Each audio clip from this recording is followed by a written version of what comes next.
Comment je me suis retrouvée un 31 décembre en Pologne, en train de parler à des inconnus sur la place principale de Cracovie. Il y a quelques années, je suis tombée sur la vidéo de HAL 236, issue de sa série Stendhal Syndrome sur l'artiste polonais Zdzisław Beksiński. La série, elle porte très bien son nom parce que j'ai été subjuguée par l'œuvre de l'artiste, si bien qu'un jour je me suis fait la promesse que j'irais à son musée et sur sa tombe. Beksiński, c'est un artiste contemporain qui a produit une œuvre considérable et il est tristement connu pour sa fin tragique. Na ostatnie spotkanie z malarzem przyszły setki sanoczan. Przy trumnie czuwali bezdomni, których Beksiński wielokrotnie wspierał. Choć artysta wyprowadził się z rodzinnego Sanoka blisko 30... Au-delà de son œuvre, je pense qu'il y a quelque chose de plus qui m'a touchée chez lui et qui a fait émerger tout un tas de questions sur mes origines. Mes racines polonaises, j'ai finalement que très peu d'infos. On me dit souvent que j'ai des traits slaves et j'ai mon nom de famille, donc Marina Stanek. Mon grand-père paternel, Stanislas, il est venu en France et il nous a transmis ni la langue ni la culture polonaise. Il y a toujours eu ce silence un peu convenu, on ne parlait pas du sujet. J'ai jamais vraiment su pourquoi il avait coupé les ponts avec tout le pan de sa famille polonaise. Il a fini par refaire sa vie dans le nord de la France et il n'évoquait jamais ce sujet qui semblait très sensible à ses yeux. Il a vécu comme s'il était lié d'aucune manière avec ce pays et est mort avec ses secrets. Un jour, mon père a reçu un courrier, vraisemblablement d'une cousine, qui parlait des fameux mystères autour de notre famille. Comme je savais que j'allais pas avoir de réponse à mes questions quant à mes origines, j'allais faire ce que j'ai appelé une réparation symbolique. J'allais utiliser le prétexte de ce voyage pour partir en Pologne et pour reconnecter avec mes origines. La seule personne qui pouvait répondre à mes questions, c'était ma grand-mère. Tu sais pourquoi papy, il voulait pas aller en Pologne? Pourquoi il parlait pas la langue, etc. Il t'a expliqué? Oui, non. Jamais. Il t'a jamais parlé de ça. C'est dommage, pourquoi, je ne sais pas. Il parlait à la maison, il parlait pas polonais. Ça, c'est, voilà, il ne parlait plus couramment après. Ouais. Même avec ses tantes, quand on allait voir ses tantes, il suivait pas toujours, là. Il avait perdu beaucoup. Il a perdu beaucoup de la... Non, il parlait pas le polonais à la maison. Et visiblement, elle en savait pas beaucoup plus que moi, ce qui allait pas m'empêcher de faire ce voyage. Et la première chose que j'ai fait en arrivant, c'est que j'ai commencé à demander à des inconnus ce qu'ils savaient sur Beksiński. So, like for example, he didn't put any titles into his paintings. It's just paintings, and all of them are apocalyptic. Myślę, że bardzo mocno jego sztuka łączyła się z tym, co miał w głowie. Myślę, że było dużo emocji, dużo nierozwiązanych spraw i cieszę się, że możemy w większości oglądać tę kolekcję w Sanoku czy w różnych innych polskich miastach i ja uważam osobiście Beksińskiego za jednego z lepszych, o ile nie najlepszych polskich malarzy współczesnych. Zdzisław Beksiński jest jedną z ikonicznych postaci w Polsce, jeśli chodzi o sztukę. Dla mnie osobiście jego twórczość jest troszkę za bardzo mroczna. Po jego wystawie, którą miałam przyjemność obejrzeć w zeszłym roku bodaj lub 2 lata temu w Warszawie, no jest taki niepokój, tak? Quand on voit les œuvres de Beksiński, ce sont des visions apocalyptiques et cauchemardesques. Et le raccourci qu'on fait parfois un peu trop rapidement, c'est que la guerre, le lourd passif de la Pologne et son historique personnel, puisqu'il souffrait de dépression, justifieraient l'ensemble de son œuvre. Stary, nauczyłem się żyć z depresją. To jest ta sytuacja, która różni mnie od mego syna, który ma depresję, a nie bardzo umie z nią żyć, prawda? Ses œuvres étaient le fruit de ses visions, de ses peurs, et n'avaient pas de lien direct avec le monde réel. Et je dirais que c'est ce qui me bouleverse d'autant plus, d'imaginer qu'il nous donne à voir des images du plus profond de son inconscient, un peu comme Peter Birkhauser, il peignait ses rêves. Pour reconnaître des œuvres de Beksiński, c'est simple. Elles sont jamais peintes sur des toiles, mais sur des sortes de placos. Et chez lui, la création, elle est plus forte que tout. Et tu sens que Beksiński a tout fait pour trouver des supports à ses œuvres, quoi qu'il en coûte. Il lui est même arrivé de récupérer des restes de cercueils dans sa ville natale pour en faire des encadrements pour ses œuvres. La plus grande majorité de ses œuvres, elles se trouvent au musée de Sanok, et j'ai eu la chance de discuter avec le directeur du musée et d'accéder aux archives. Yeah, currently we are in the reconstruction of Beksiński's workshop, of his Warsaw workshop, where he spent nearly last 3 decades of his life, and it is like small universe because he spent a vast majority of his life within the workshop, creating those incredible paintings, and you can also see the surrounding filled with those CDs, huge collection of over 1,000 CDs, and that shows his great passion and love to classical music. For all of his life, he wanted his art to evoke emotions, the same emotions that he got listening to the music, to the classical music, and composers such as Gustav Mahler, they were huge inspiration to him. There are also other things that show his passions, like computers, like cameras that he had been collecting throughout his life. After Beksiński's death, the Historical Museum in Sanok inherited huge, giant collection of his art. It was over 5,000 works that we brought here to Sanok due to the last will written down in 2001 by Beksiński, when he decided he'd like to give everything that he possessed to the Historical Museum in Sanok. He put one condition in the last will in the document. He wanted us to create the constant gallery where we could show the output of his life. And between 2007 and 2012, a new part of the castle was being built, and finally it was opened in 2012 and serves us as a constant gallery of Zdzisław Beksiński's art, in which we do show over 600 works of his life, the most significant, the most beautiful paintings, but also a great collection of drawings, of sculptures as well, also artistic photography.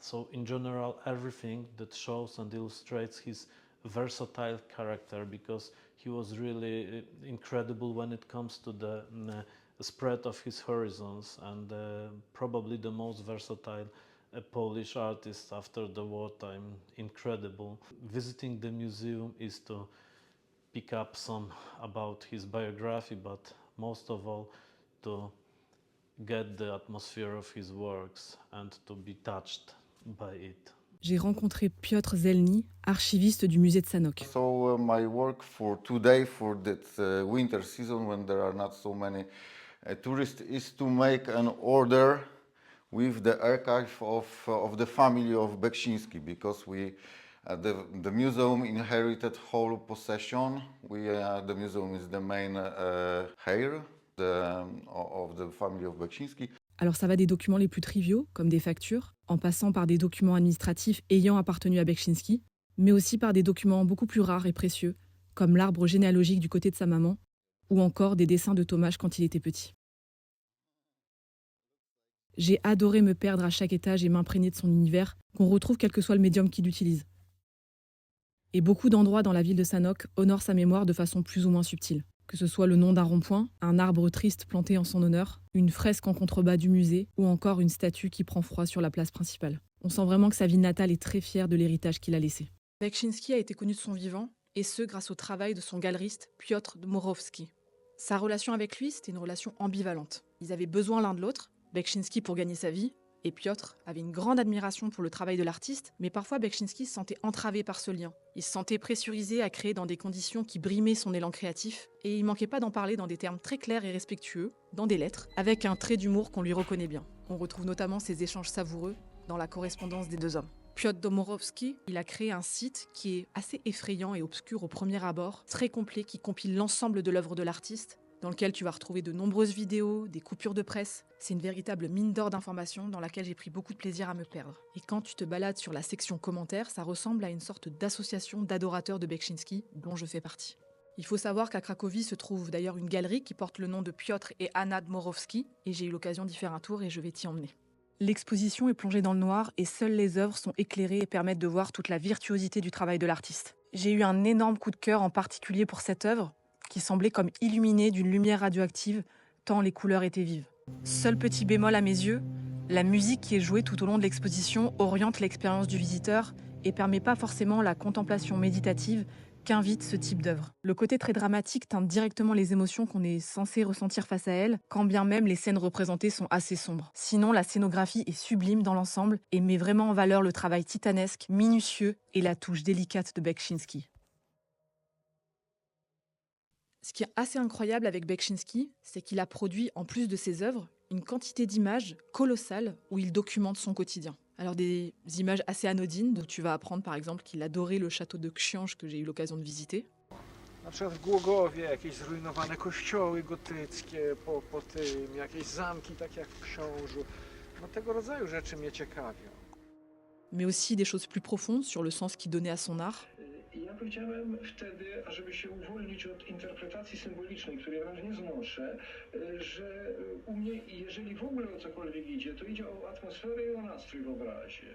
Z tym, że jest pewna gama nastrojów, które ja lubię i pewna gama nastrojów, które eliminuję, których tam nie ma. Natomiast w żadnym wypadku nie chciałbym, ażeby powiedzmy krzyż był interpretowany jako symbol odkupienia w zrozumieniu chrześcijańskim i tak dalej, ze względu na to, że mnie chodzi o atmosferę, raczej o nastrój muzyczny. Ja widzę to jakoś bardzo muzycznie, tak mi się wydaje, każdy obraz. Być może, że inni tak nie widzą, być może inni widzą inaczej muzykę niż ja widzę. Des vidéos de lui en train de créer dans son atelier, encore des vidéos où il part de son rapport à la musique. Pana pracy malarskiej zawsze towarzyszy muzyka. Czy nie może pan w ogóle bez tego malować?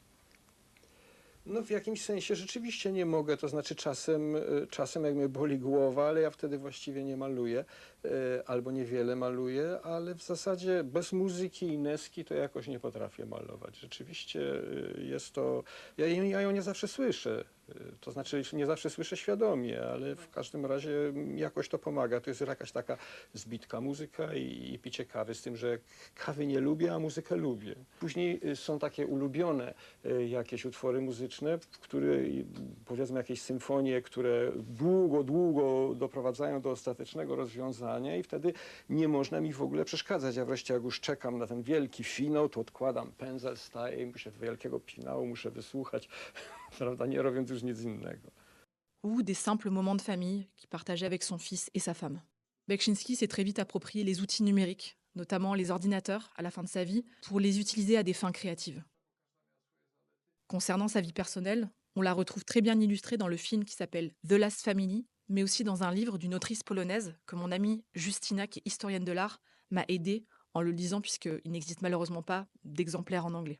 Ce que je trouve bien dans ce livre, c'est le fait que l'auteur a fait une bonne recherche journalistique dans le sens où elle a rencontré énormément de personnes qui sont liées autant dans la famille de Zdzisław que après de son fils. Et ce qui ressort, c'est vraiment une famille polonaise des années de communisme, de problèmes politiques général, mais qui vit, qui est incrustée dans le monde et qui essaye de s'en sortir malgré le manque d'argent, malgré les problèmes familiaux. C'est l'histoire d'un artiste qui peint dans son salon parce qu'il n'a pas de place, qui s'impose avec son art dans un milieu familial, et sa femme, elle est tout à fait d'accord pour ça. Et c'est un artiste qui vit des moments difficiles parce que son fils, il ne lui laisse pas la vie complètement comme un long fleuve tranquille. Il fait plusieurs crises, il peut taper la mer. Voilà, il a toujours fait des histoires. Et Beksinski, dans tout ça, il est dans son monde. C'est comme s'il était déjà quelque part ailleurs, en fait. C'est comme s'il il était résigné. Donc c'est une histoire de famille très très compliquée qu'on peut voir très bien dans le film The Last Family. Il s'est marié avec Zofia, dont il était très épris. C'était une femme dévouée et discrète, qui va vraiment œuvrer dans les coulisses pour faciliter la logistique que requiert le métier de peintre. La vie de sa femme lui importait beaucoup et il la consultait régulièrement au sujet de son travail. De cette union est né un fils, Tomasz. Beksinski le considérait pas vraiment comme un enfant. Et lors de leur déménagement de Sanok à Varsovie, ses états dépressifs n'ont cessé d'empirer. Alors, c'était un personnage fantasque, alors pas aussi excentrique que le laisse entendre le film The Last Family. Il a par exemple réalisé ce qu'on appelle un clepsydra, c'est un avis de décès, qui va faire placarder dans toute une ville, alors qu'il était toujours bien vivant. J'ai d'ailleurs eu la chance de voir l'exemplaire original, et d'après l'historien à qui j'ai parlé, donc du musée de Sanok, c'était une simple blague. Tomáš, c'est un animateur radio reconnu, et il partageait avec son père ce tempérament dépressif qu'il n'a pas réussi à soigner ni sublimer de son vivant, ce qui le conduira à de nombreuses tentatives de suicide. Et la vie, elle a parfois une ironie assez singulière. Il a survécu à un crash d'avion avec une autre personne, lui qui exprimait régulièrement son envie d'en finir avec la vie. Il se suicide en 1999, et cette année-là, Bekchinski crée cette œuvre, qui ressemble à une figure parentale qui enlace un enfant dans ses bras. Et dans les archives se trouve la lettre d'adieu que Tomáš a rédigée pour son père. Tomáš repose aux côtés de sa mère, Zofia, dans le caveau familial à Sanok. Bekchinski disait qu'il a éprouvé une forme de soulagement à l'annonce de la nouvelle, car il savait que son fils était dans une très grande souffrance psychique. À la fin de sa vie, Bekchinski il avait acheté un petit appartement, plus petit que celui qu'il avait auparavant, et il y a aménagé son studio. Il y peint cette œuvre, et la légende raconte qu'elle a été témoin de l'atroce assassinat de l'artiste.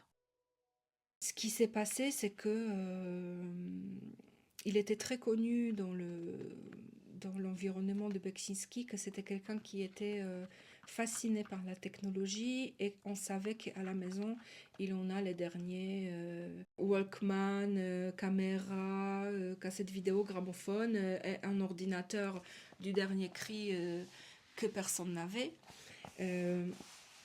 Donc le fils de ce monsieur Handler, qui pensait que monsieur Bekchinski était très riche. Et c'était un enfant de 16 ans qui est sorti un soir faire une fête. Et il s'est retrouvé à être apparé par deux autres jeunes qui lui ont demandé de l'argent. Il était tellement terrifié qu'il voulait tellement pas décevoir son père, qui travaillait énormément, qui trouvait des petits boulots par-ci par-là pour pouvoir leur donner à vivre, qu'il a eu l'idée d'aller voir monsieur Bekchinski pour prêter l'argent. Tout ce qu'on sait, c'est que le jeune monte à l'appartement de Bekchinski, il sonne et il dit que mon père il arrive, ce qui n'est pas vrai.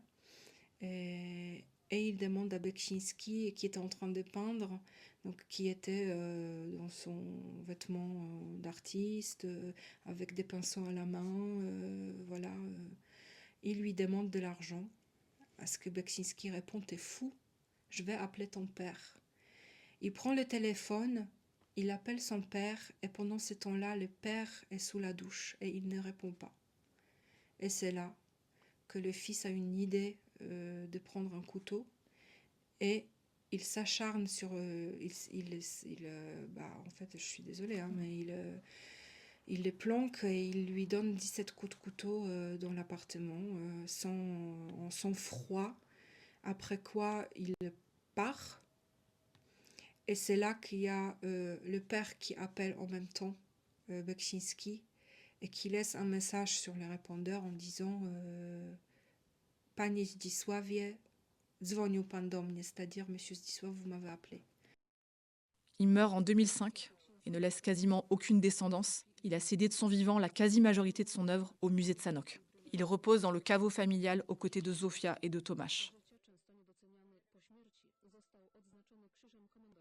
Dans l'audioguide du musée de Sanok, on peut entendre que cette œuvre est presque prémonitoire, avec cette croix comme point final et testament artistique de son travail. La psychologue Esther Perel, elle explique dans un podcast dont j'ai oublié le nom, qu'on évolue dans une société qui a perdu ses ancrages religieux et qu'on les a déplacés ailleurs, notamment dans l'amour romantique. Et moi, je trouve ça crucial de réinjecter du sacré dans nos vies. L'auteur et tarologue Alejandro Jodorowsky a réalisé un film autour de la psychomagie. La psychomagie, c'est parler le langage de l'inconscient pour réparer des blessures. Cuando una persona en psicoanálisis tiene un problema, se le dice con palabras, se habla con palabras, vamos a buscar cuál es el trauma que te produjo esta enfermedad. El trauma no se ha solucionado, ¿y ahora qué hago? ¿Qué hago? Ya sé lo que tengo. ¿Qué hago? Entonces me vi obligado a sanar, es decir, a inventar la psicomagia. Dalí dijo que quería traer los sueños a la realidad. Yo seguí el camino antisurrealista, lo contrario. Yo dije, todo está en el inconsciente. No se le puede enseñar al inconsciente a hablar el lenguaje de la realidad. Hay que enseñarle a la razón a hablar el lenguaje de los sueños. Et durant ce voyage, j'ai compris d'où venait ma mélancolie slave en me plongeant dans les œuvres de Bekchinski.